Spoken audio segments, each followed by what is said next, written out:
Salam əziz abituriyentlər. Bildiyimiz kimi bugün 4-cü qrupların imtahanı oldu və imtahandan suallar hal-hazırda abituriyentlər mənə göndərdiyi qədəri ilə hissə-hissə çəkib sizinlə bölüşəcəm.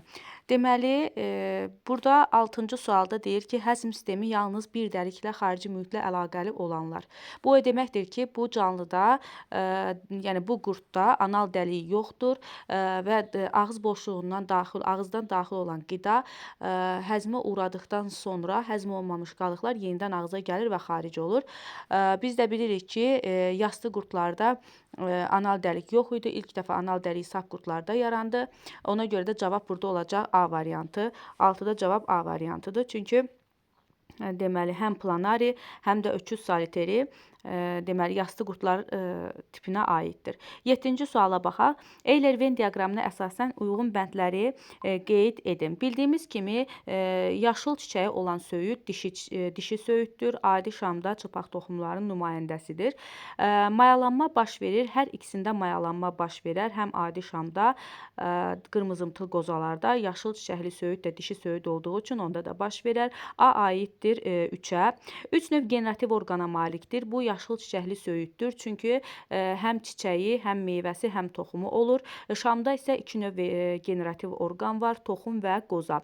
Tozcuq kisələri vardır. Adi şamın tozcuq kisələri var. Yaşıl çiçəkli söyüddə isə dişi çiçəklər olduğu üçün ümumiyyətlə tozluq yoxdur. Tozlanma baş verir. Tozlanma hər ikisində baş verər. Yəni tozlanma hər ikisində baş verən prosesdir.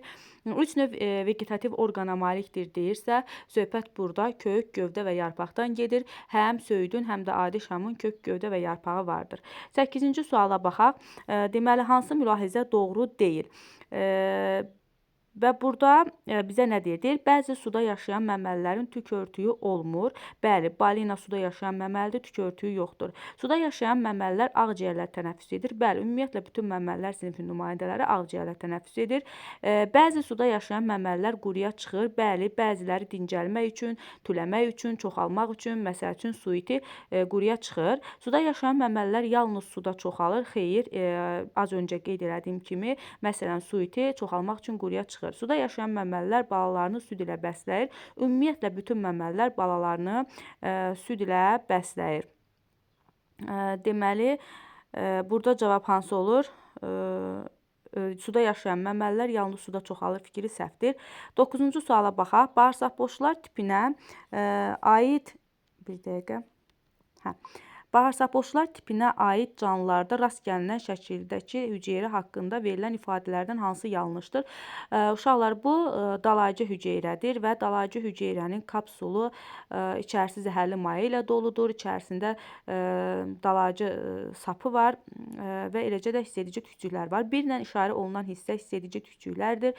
2 ilə işarə olunan hissə isə dalayıcı sapdır.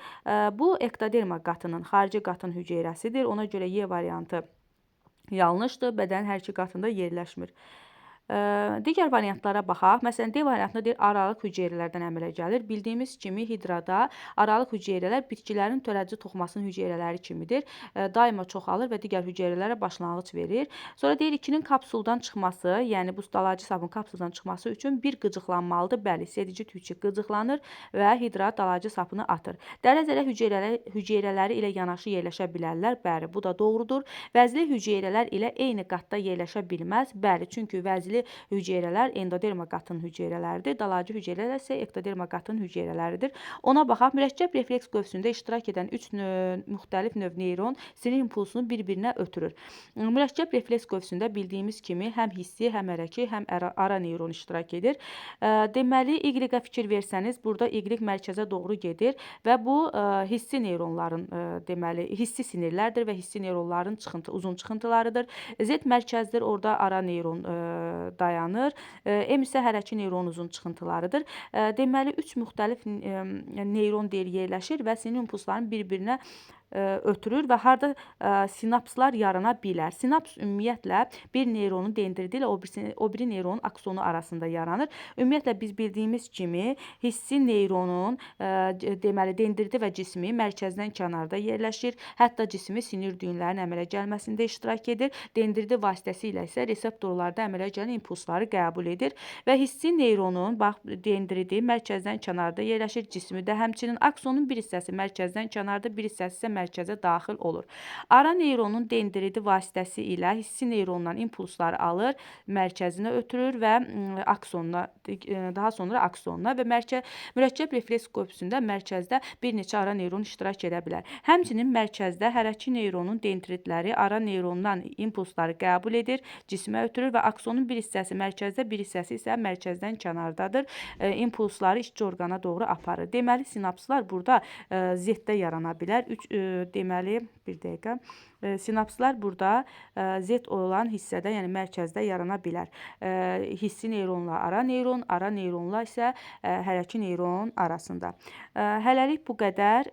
Digər hissələri də hissə yükləyəcəm ki, rahatlıqla baxa biləsiniz. Diqqətiniz üçün təşəkkür edirəm.